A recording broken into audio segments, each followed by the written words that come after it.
नमस्कार, बहुत बहुत स्वागत करता हूं सनराइज़ करियर एकेडमी की यूपीएससी की ऑनलाइन क्लासेस में। और आज का जो हमारा टॉपिक है वह यूपीएससी का जियोग्राफी सब्जेक्ट का ऑप्शनल का। जैसे हमने इससे पहले भारत की भूविवर्तनिकी प्लेट के प्रमाण पढ़े थे, और आज का जो हमारा टॉपिक है हम भारत की क्रोनोलॉजी पढ़ेंगे, कालानुक्रम पढ़ेंगे। कालानुक्रम का मतलब होता है कि हमारा भारत कैसे पहले पेंजिया का पार्ट था, गोंडवाना धरती का पार्ट था, उसके बाद वह भूविवर्तनिकी प्लेट के कारण धीरे धीरे आगे बढ़ता रहा, और आगे जब बढ़ता रहा तो कैसे वह अंगारा लैंड यानी जिसको लॉरेशिया बोलते हैं, यूरेशियन प्लेट से कैसे टकराया, कैसे काराकोरम श्रेणी का निर्माण हुआ। अब काराकोरम श्रेणी को हम क्यों नहीं बोलते हिमालयन श्रेणी, इसका भी हम आगे देखेंगे। राजमहल की पहाड़ियों का भी कालानुक्रम देखेंगे। तो चलिए स्टार्ट करते हैं। यूपीएससी ऑप्शनल के लिए बहुत अच्छा टॉपिक है ये। तो चलिए स्टार्ट करते हैं। आज का जो टॉपिक है पृथ्वी के भूपर्पटी का विखंडन और भारत का भौगोलिक कालानुक्रम, disintegration of the earth's crust and geological chronology of India. तो चलिए यहाँ से स्टार्ट करते हैं। आपको देखिए एक बोर्ड में दिख रहा होगा, यहाँ पे कई सारे हमने डिज़ाइन बनाया है, हमने चित्र बनाया है। तो चलिए सबसे पहले देखते हैं। सबसे पहला जो हमारा पॉइंट है, हम देखिए इस बोर्ड में, वाइट बोर्ड में हम नीचे से ऊपर की तरफ जाएंगे तीसरे पॉइंट तक, फिर यहाँ पर नीचे से चौथे पॉइंट तक जाएंगे, पाँचवें पॉइंट तक, फिर यहाँ से 6 पॉइंट से और आगे बढ़ेंगे। तो सबसे पहला पॉइंट आपको दिख रहा होगा, ये पेंजिया है। पेंजिया पृथ्वी की भूपर्पटी की वह व्यवस्था थी जिसमें हमारे सारे के सारे जो महाद्वीप हैं वो उस समय जुड़े हुए थे, और वह एक ही भूभाग था। और उस समय हमारा पूरा एक भूभाग था और एक ही हमारा सागर था। तो जो हमारा एक भूभाग था उसको हम पेंजिया बोला करते थे, और उसके अगल बगल जो सागर था, उसके अगल बगल जो सागर था वो था पैंथालासा। क्या था वो? पैंथालासा। तो देखिए ये बात है आज से 600 मिलियन वर्ष पहले की। ये बात है आज से कम 600 मिलियन वर्ष पहले की, जब धरती में लगातार ज्वालामुखी का उद्गार होता जा रहा था। ज्वालामुखी का उद्गार होता है तो उस समय क्या होता है? ज्वालामुखी के उद्गार के समय में धरती के मेंटल वाली जो परत होती है वहाँ से खौलता हुआ लावा बाहर निकलता है। कुछ लावा पृथ्वी के अंदर ही दबा रह जाता है, कुछ बाहर आके भूपर्पटी की एक परत बना देता है। तो ये जो 600 मिलियन वर्ष पहले लगातार ज्वालामुखी से लावा का उद्गार हो रहा था, और क्या हो रहा था? ठंडा हो रहा था। लावा बाहर निकल रहा था, ठंडा हो रहा था। तो इसका परिणाम क्या निकला? वहाँ पर परत बनती गई, भूभाग का निर्माण हुआ। हम कह सकते हैं कि ये जो पेंजिया है, पेंजिया कैसे बना है? पेंजिया ज्वालामुखी के लावा के ठंडे होने के कारण एक बड़ा सा भूभाग बना हुआ है। ठीक है। इसी समय में अब ध्यान दीजिएगा, कमीशन काफ़ी बार ये पूछ चुका है कि अरावली, हिमालय, काराकोरम, इन सब में सबसे प्राचीनतम जो पर्वत श्रेणी है वह कौन सी है? तो अब देखिए काल के हिसाब से आज से 600 मिलियन वर्ष पहले लावा का ठंडा होना ये चल रहा था। इसी समय अरावली का निर्माण भी हो रहा था। और अगर हम आज से 600 मिलियन वर्ष पहले के युग को क्या बोलते थे, अगर उसको हम देखें तो उसको बोलते थे प्री कैम्ब्रियन काल। अब ध्यान दीजिएगा, यूपीएससी कमीशन आपसे ये भी पूछ सकता है कि सबसे प्राचीनतम काल कौन सा है। अगर वह ज्योग्राफी में ये सब्जेक्ट ये टॉपिक पूछ रहा है तो आपका जो आंसर है वो क्या होना चाहिए कि सबसे प्राचीनतम जो युग था, जो काल था, वह था प्री कैम्ब्रियन। और उसी समय में लावा का ठंडा होना ये प्रक्रिया चल रही थी, और उसी समय अरावली का निर्माण भी हो रहा था। अरावली आपने देखा होगा जो गुजरात से लेकर दिल्ली तक एक लंबी श्रृंखला जाती है। क्लियर। चलिए यहाँ तक हुआ। पेंजिया देखिए, ये पूरा भूभाग पेंजिया था और उसके अगल बगल में जो एक महान सागर था उसका नाम था पैंथलासा। आगे बढ़ते हैं, आगे देखिए, आगे अब 600 मिलियन वर्ष से और आगे बढ़ते हैं, आज से 500 मिलियन वर्ष पहले। आज से 500 मिलियन वर्ष पहले जो युग था उसको बोलते थे कैम्ब्रियन। और इस काल में क्या क्या हुआ, पेंजिया का जो भूभाग था इस काल में क्या परिवर्तन आया, पेंजिया में क्या परिवर्तन आया पैंथलासा में, इसको देखते हैं। इस काल में विंध्या एवं कडप्पा में कैल्शियस डिपॉजिट होता रहा। कैल्शियस डिपॉजिट कैसे, जो भी उस समय धरती के भाग धंस रहे थे, जो भी उस समय धरती के पार्ट धंस रहे थे और फोल्डेड माउंटेन यानी फोल्डेड पहाड़ों का निर्माण हो रहा था। तो कहाँ पे हो रहा था, विंध्या और कडप्पा। आपने देखा होगा पूर्वी घाट में कडप्पा पहाड़ों की श्रेणी है। तो ये जो विंध्याचल पर्वत और कडप्पा श्रेणी है, ये इसका जो निर्माण है वो कब हुआ है, आज से कम 500 मिलियन वर्ष पहले, यानी प्री कैम्ब्रियन युग से पहले। अब यहाँ पर ये कमीशन पूछ सकता है कि क्या विंध्या सबसे प्राचीनतम है, क्या अरावली सबसे प्राचीनतम है। तो अगर कालक्रम के अनुसार देखें तो हमारा अरावली सबसे प्राचीनतम है और विंध्या अरावली के बाद में बना है। और अगर युग की बात करें तो यह कौन सा युग था, कैम्ब्रियन युग था। क्लियर। अगर इसको देखें तो कैम्ब्रियन युग था। इसी युग में विंध्याचल की श्रेणी, कडप्पा श्रेणी में कैल्सेरस डिपॉजिट भी पाया गया। कैल्सेरस डिपॉजिट क्या है, उस समय जो भी जीव धंसने के साथ साथ जमीन में, मिट्टी में मिलते जा रहे थे और ज्वालामुखी के लावा का लगातार उद्गार होता जा रहा था। तो जब वह जमीन में नीचे धंसने के कारण उनका रूपांतरण हुआ। तो रूपांतरण किस में हुआ, कैल्सेरस में। कैल्सेरस का मतलब अत्यधिक मात्रा में कैल्शियम का बनना। तो जो भी जीव उस समय नीचे धंसते जा रहे थे विंध्या और कडप्पा श्रेणियों में, यानी एक तरीके से बोल सकते हैं कि पूर्वी घाट के पहाड़ों में, विंध्याचल की श्रेणियों में क्या हो रहा था, कैल्शियस डिपॉजिट हो रहा था। यहाँ पर कैल्शियस का मतलब कैल्शियम डिपॉजिट हो रहा था। अगर आज भी आप देखेंगे तो सबसे ज़्यादा जो खदानें होती हैं जहाँ पर एक तरीके से खनिज पदार्थ मिलते हैं, वो कहाँ पर मिलते हैं, आंध्र प्रदेश में जैसे हो गया, उड़ीसा में हो गया, छत्तीसगढ़ में हो गया। ये वही जगह है जहाँ पर कडप्पा के फोल्ड माउंटेन बनने शुरू हुए थे।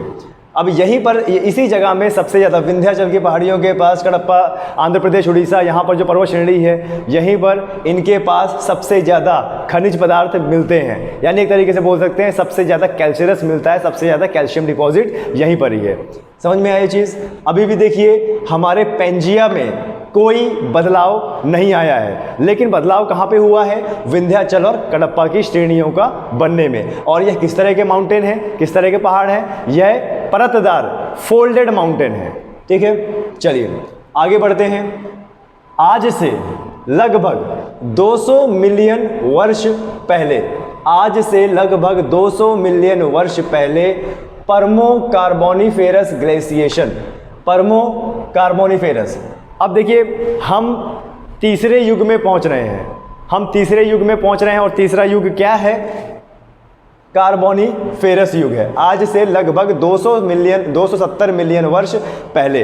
अब इसमें एक शब्द आया है ग्लेशिएशन। ग्लेशिएशन का मतलब होता है हिमयुग।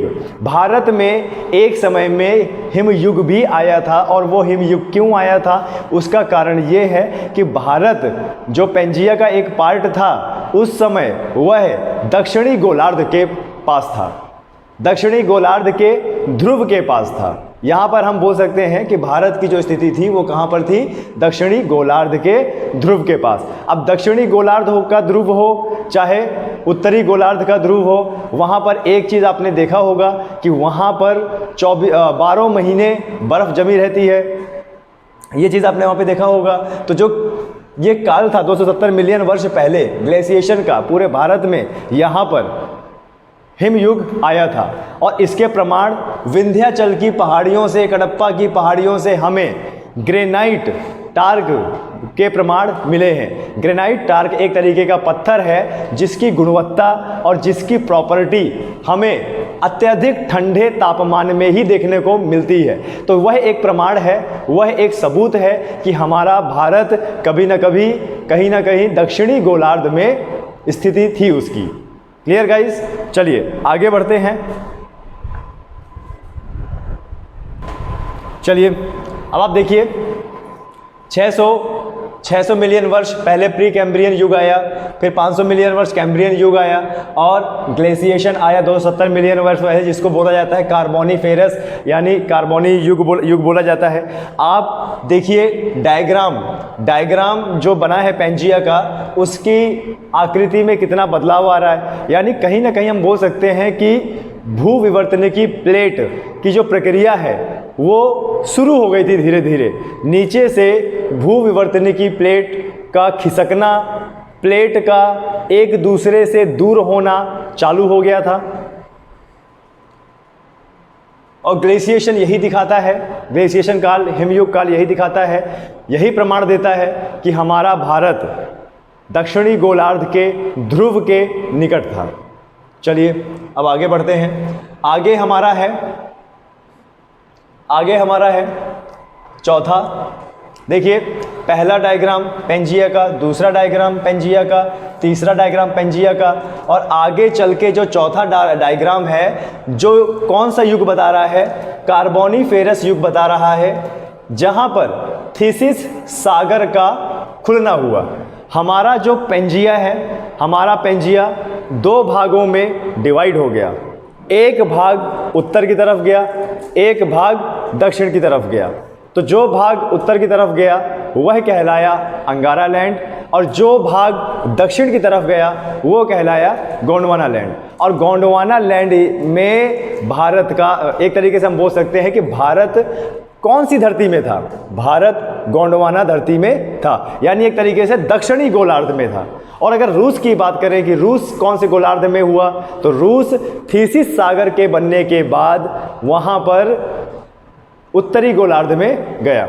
अब देखिए इसमें अगर आप ध्यान से देखेंगे कि जो पैंजिया है, पैंजिया के दो भाग हो गए हैं, और बीच में जो पैंथालासा था, बीच में जो पैंथालासा था उसका जो सागर है बीच में भर गया। और बीच में भरने के कारण एक धरती का भाग उत्तर की तरफ, एक धरती का भाग दक्षिण की तरफ हो गया।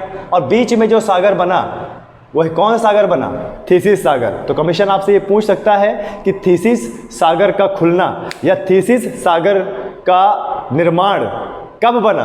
तो आपका उत्तर होगा 200 मिलियन वर्ष पहले कार्बोनिफेरस काल में थीसिस सागर का खुलना शुरू हुआ। ये देख सकते हैं पैंथालासा का पूरा जल बीच में भर गया है। ये जो ऊपर की धरती है इसको बोलते हैं अंगारा लैंड,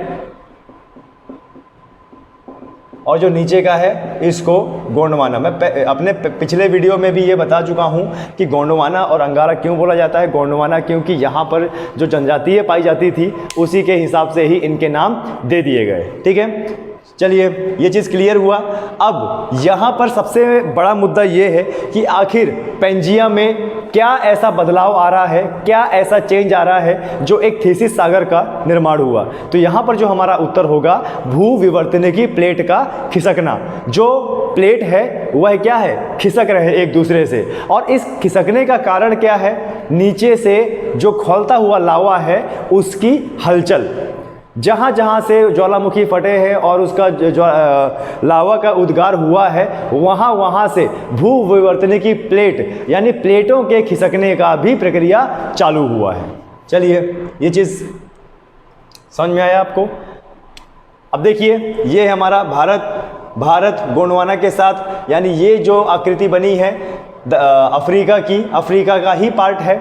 कहीं अगर कमीशन ये पूछ ले कि भारत कौन से महाद्वीप का पार्ट था तो आप डायरेक्टली उसमें अफ्रीका महाद्वीप बोल सकते हो।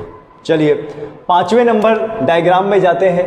5वें नंबर डायग्राम में आप ध्यान से देखिए कि ऊपर के अंगारा लैंड में, अभी देखिए चौथे नंबर डायग्राम में आपको दिख रहा होगा जो कि कार्बोनिफेरस काल का है। इसमें आपने देखा होगा कि ये जो ब्लैक लाइन से पूरा धरती का भूभाग बना हुआ है, ये पहले एक था, ये पहले पूरा एक था, लेकिन आगे चल के प्लेट का खिसकना जारी रहा, ज्वालामुखी का उद्गार जारी रहा, प्लेट आपस से एक दूसरे से टूटकर दूर जा रही थी।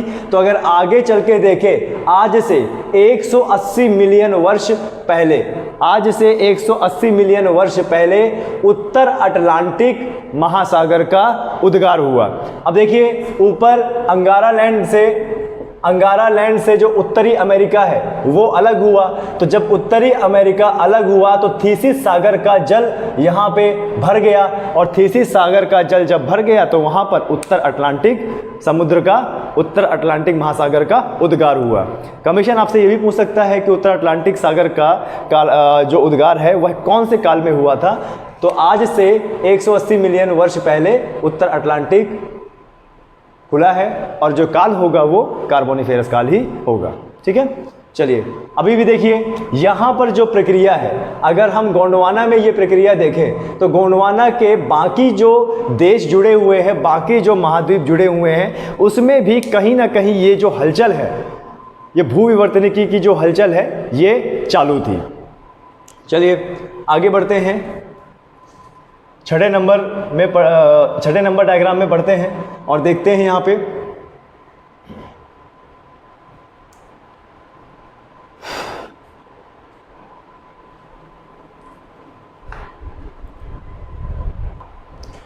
चलिए हम छठे नंबर के डायग्राम को देखते हैं। और यहाँ पर आपको जो पहले नंबर का डायग्राम जो आज से 600 मिलियन वर्ष पहले था, उसमें और इसमें काफ़ी अंतर देखने को मिलेगा।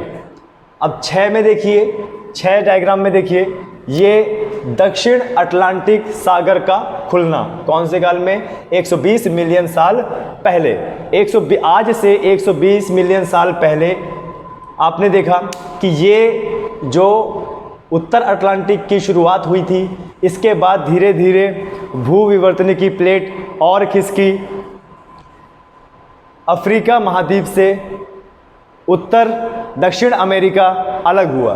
तो जब दक्षिण अमेरिका प्लेट विवर्तनिकी के कारण अलग हुआ तो यहाँ पर अटलांटिक सागर का जल का भराव हुआ, जिसके कारण दक्षिण अटलांटिक महासागर का उद्गार हुआ। अब देखिए यहाँ पे जल भर गया। यही वो अवस्था थी जब धीरे धीरे भारत अफ्रीका महाद्वीप से अलग हो रहा था। लेकिन यहाँ पर ये जो अटलांटिक या थीसिस का सागर है, थीसिस सागर का भराव उस समय नहीं हुआ था, लेकिन भू विवर्तनिकी प्लेट की जो प्रक्रिया है वो चालू थी। अब आप इसमें देख सकते हैं कि इसमें जो अंगारा लैंड था, अंगारा लैंड में से उत्तर अमेरिका महाद्वीप अलग पहले ही हो गया था, और नीचे दक्षिण अमेरिका गोंडवाना लैंड से अलग हुआ, जिसके कारण एक एस आकार का अटलांटिक महासागर का उद्गार हुआ, जिसको ऊपर वाले भाग को बोला गया उत्तर अटलांटिक सागर और नीचे वाले को बोला गया दक्षिण अटलांटिक सागर। चलिए अब आगे बढ़ते हैं, इसी टॉपिक को बढ़ाते हैं। हमने छठवें डायग्राम तक देख लिया था। 120 मिलियन वर्ष पहले क्या चेंज हुआ, क्या नहीं चेंज हुआ, इसको हमने देख लिया था। और देखिए अब आते हैं सातवें डायग्राम में। सातवां डायग्राम हमारा क्या कहता है?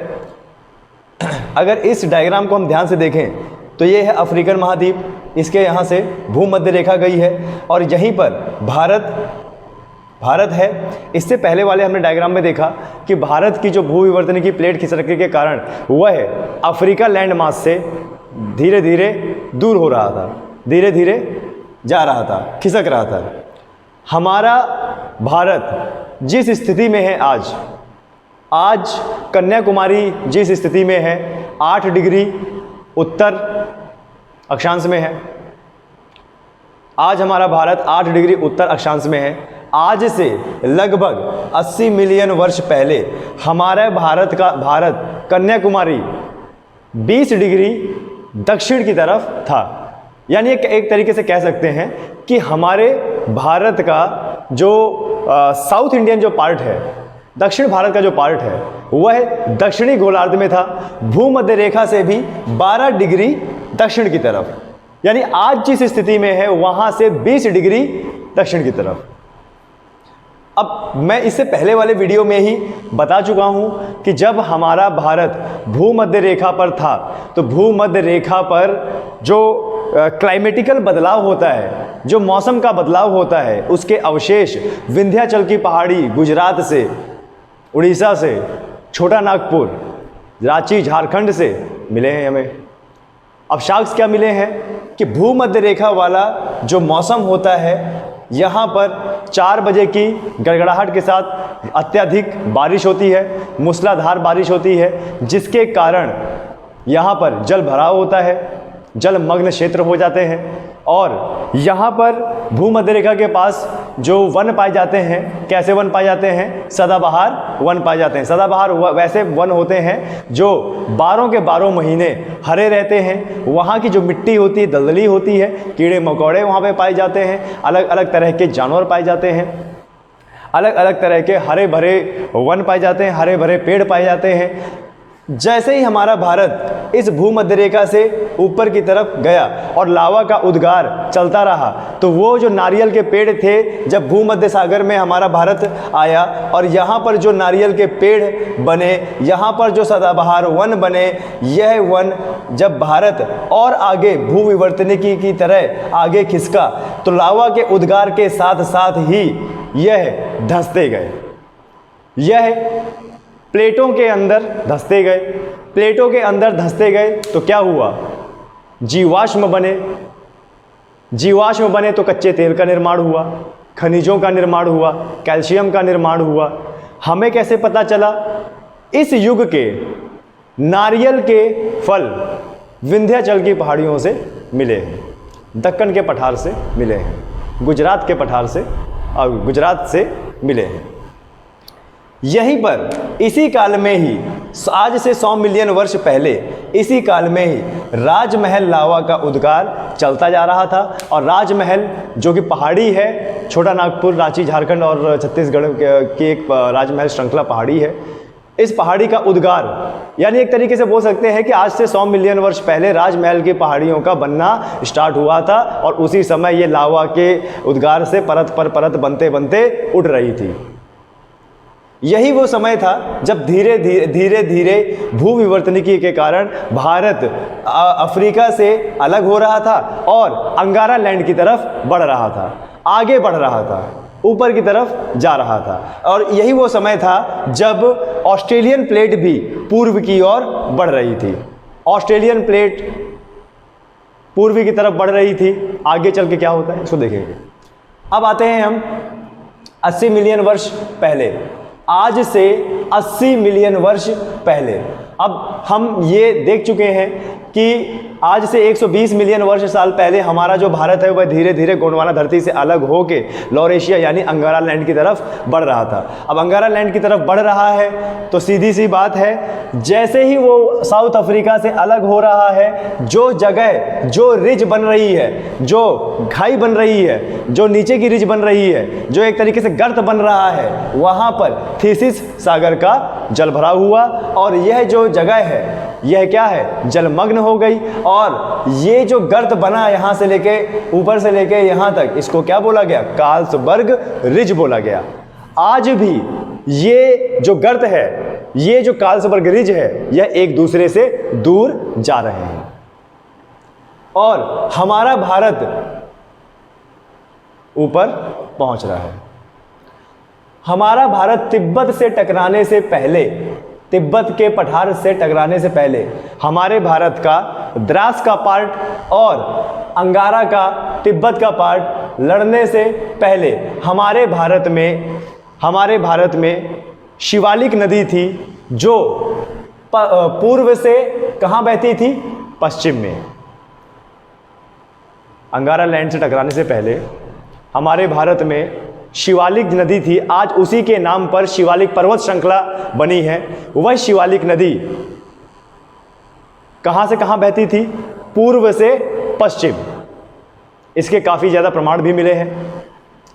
अब देखिए, इसी तरीके से जब ऑस्ट्रेलियन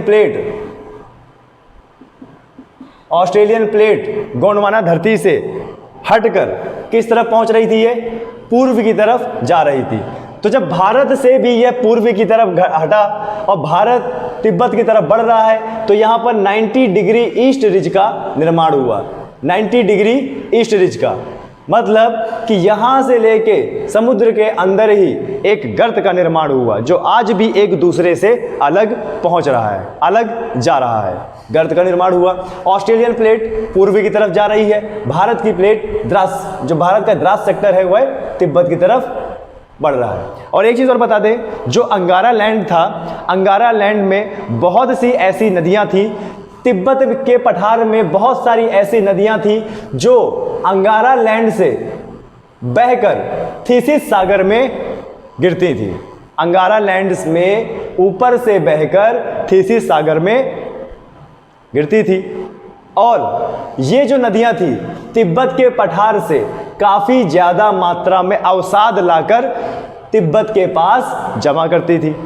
अब जैसे मान के चलिए कि तिब्बत यहाँ पे है और नदियाँ हैं, ये अपने साथ अवसाद इकट्ठा करके ला रही हैं और अवसाद यहाँ पे इकट्ठा हो रहा है। तो देखिए, भूभाग बढ़ा, तिब्बत की नदियाँ ऐसे अवसाद इकट्ठा कर रही हैं, तो ये जो भूभाग है, ये भूभाग बनेगा एक। अगर आपने देखा होगा कि जो सुंदरवन का जो डेल्टा है, सुंदरवन का जो डेल्टा बंगाल में सुंदरवन जो डेल्टा है, एक तरीके से जो भूभाग है वह आगे बढ़ता जा रहा है। क्यों? क्योंकि ब्रह्मपुत्र नदी और गंगा नदी जब दोनों मेल खाती हैं तो भारी मात्रा में अपने साथ अवसाद लाती हैं, और वही अवसाद जब वह समुद्र से मिलती है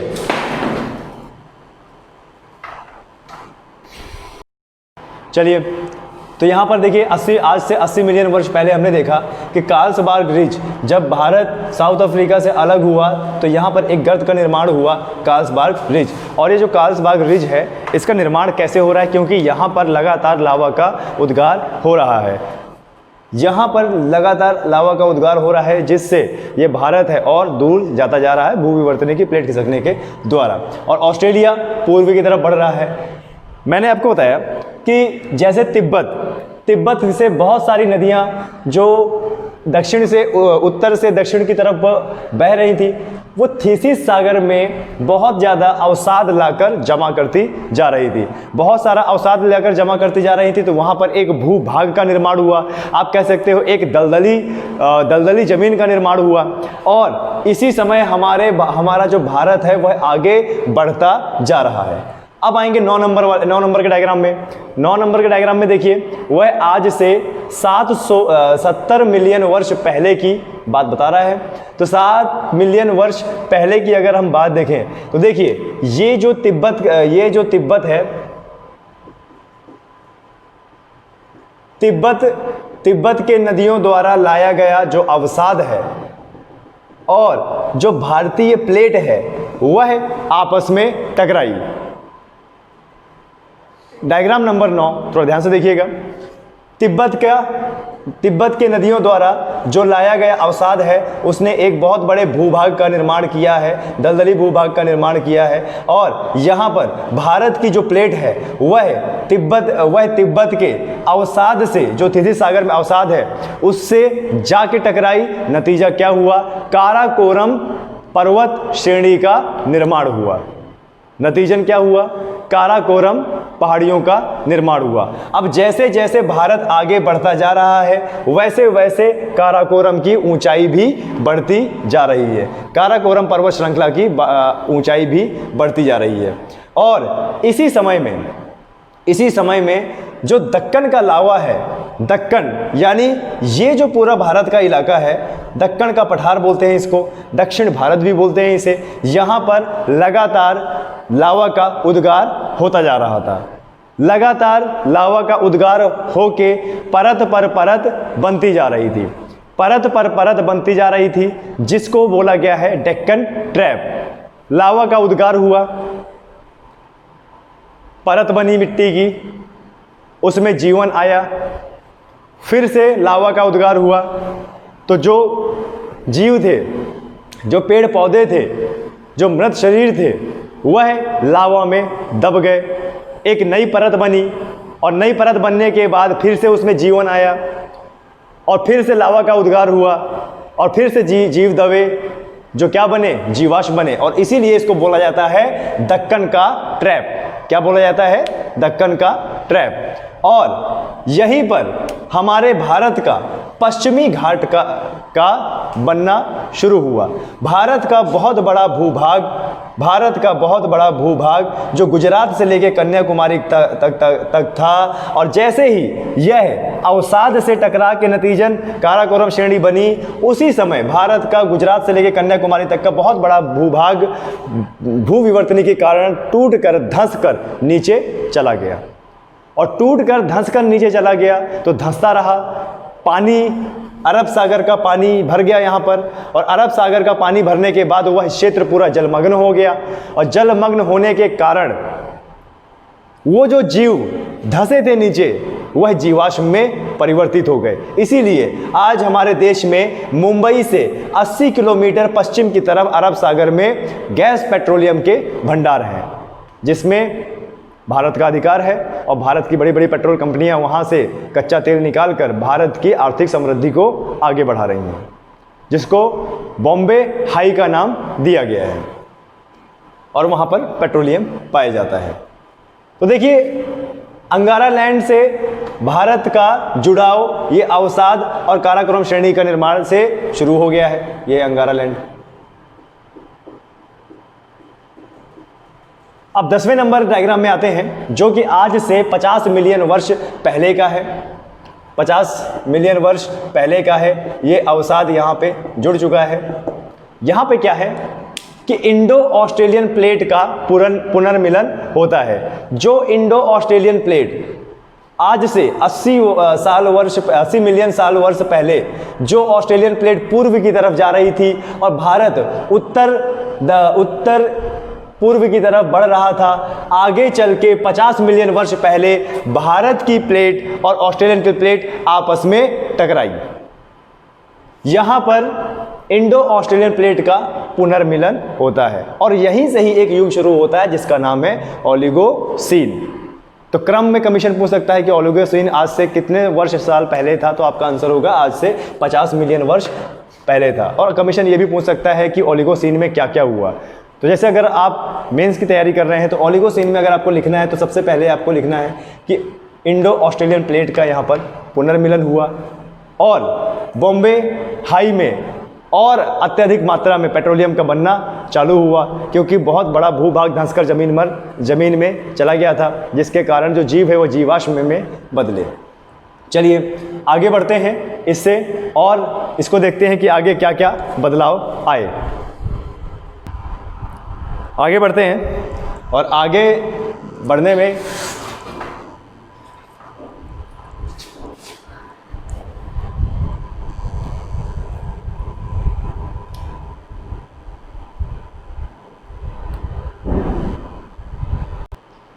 चलिए अब देखते हैं 11वें नंबर डायग्राम में।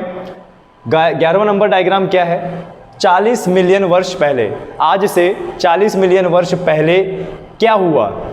जो भारत का भूभाग था वह तिब्बत के पठार में और ज़्यादा धंसता जा रहा था। नतीजन काराकोरम श्रेणी की ऊंचाई लगातार बढ़ती जा रही थी और काराकोरम श्रेणी की ऊंचाई बढ़ने के बाद वहाँ पर महान हिमालय श्रेणी के बनने का उद्गार हुआ। या फिर आप कह सकते हैं कि आज से 40 मिलियन वर्ष पहले हिमालय बनने की शुरुआत हुई थी। उससे पहले काराकोरम श्रेणी बन चुकी थी और आज से 40 मिलियन वर्ष पहले जो महान हिमालय है, जो एक लाइन से चाप के आकार का महान हिमालय है, उसका बनना स्टार्ट हुआ था। हमारे भारत का द्रास सेक्टर और तिब्बत का पठार जब आपस में टकराया। इससे पहले मैं आपको बता चुका हूं कि जब हमारा भारत अंगारा लैंड से टकराया नहीं था तो द्रास सेक्टर के पास से वहाँ से शिवालिक नदी बहती थी, जो पूर्व से पश्चिम में बहती थी और थितिस सागर में गिरती थी। लेकिन जैसे ही उस समय हमारे भारत की बहुत सी ऐसी नदियाँ थीं, जैसे तापी नदी, नर्मदा नदी, ये पूर्व से पश्चिम की ओर बहती थी। और जैसे ही ये अंगारा लैंड से टकराई, अधिकतर नदियों का जो रास्ता है वह तुरंत तो नहीं कह सकते, नया रास्ता बना। जब भारत का भूभाग लॉरेशिया से टकराया तो पूर्वी भाग नीचे धंसा और पश्चिमी भाग उठा। पश्चिमी भाग के उठने के कारण बहुत सारी नदियों ने अपना रास्ता बदला, यहाँ तक कि शिवालिक जो नदी थी, आगे चल के शिवालिक नदी ब्रह्मपुत्रा नदी से मिली। ब्रह्मपुत्रा नदी का भी जो रास्ता था पहले पूर्व से लेके पश्चिम तक था। जब भारत तिब्बत के पठार से टकराया तो ब्रह्मपुत्रा जो नदी है उसका रास्ता पूर्व से लेके पश्चिम तक था और फिर वह सिंधु नदी से मिलकर अरब सागर में गिरती थी। लेकिन भूविवर्तनिकी प्लेट के कारण जब भारत टकराया, आगे चल के कुछ वर्ष हुए तो पूर्व का जो पार्ट है भारत का वह नीचे धंसा और पश्चिम का जो पार्ट है वह ऊपर हुआ। नतीजा क्या हुआ कि ब्रह्मपुत्रा नदी जिसको उस समय इंडो ब्राह्मो नदी बोलते थे, उसने अपना रास्ता चेंज किया और रास्ता चेंज करने के बाद वह अब दक्षिण की तरफ बहती है और बंगाल की खाड़ी में जाकर मिल जाती है। ऐसी बहुत सारी नदियों ने उस समय अपना रास्ते को चेंज किया। और यहाँ पर देखिए हिमालय का उद्गार हुआ। इसको इयोसीन काल बोला जाता है। कौन सा काल? इयोसीन काल। चलिए आगे बढ़ते हैं। 12वें डायग्राम में आप देखेंगे आज से 14 मिलियन वर्ष पहले की ये बात है। 14 मिलियन वर्ष पहले की बात है। इस काल में मध्य हिमालय का बनना शुरू हुआ। महान हिमालय तो बनना शुरू हो गया था, लेकिन क्योंकि आज भी हमारा जो भारत है वह उत्तर पूर्व की तरफ बढ़ रहा है और पूर्वी भाग धंस रहा है और जो पश्चिमी भाग है वह उठ रहा है। और इसी काल में जो ब्रह्मपुत्रा नदी है उसने धीरे धीरे अपना रास्ता बदलना शुरू कर दिया। पहले का जो ब्रह्मपुत्रा का रास्ता था, जिसको इंडो ब्राह्मो नदी बोलते थे, उसके रास्ते के जो पूर्व से पश्चिम बहती थी, उसके रास्ते के बहुत सारे ऐसे प्रमाण मिले हैं। चलिए आगे बढ़ते हैं। जो आखिरी स्टेज है, आखिरी चरण है, जिसका नाम है प्लायोसीन काल। प्लायोसीन काल जो आज से लगभग 75,000 वर्ष पहले की बात है। भारत लगातार तिब्बत के पठार के और आगे बढ़ता जा रहा है और भारत का जो पूर्वी भाग है वह लगातार नीचे धंसता जा रहा है और जो हमारा पश्चिमी भाग है वह उठता जा रहा है। नतीजन बहुत सारी नदियों ने अपना रास्ता पूर्व से पश्चिम जो रास्ता था उस रास्ते को बदल लिया और रास्ता क्या हो गया? पश्चिम से पूर्व।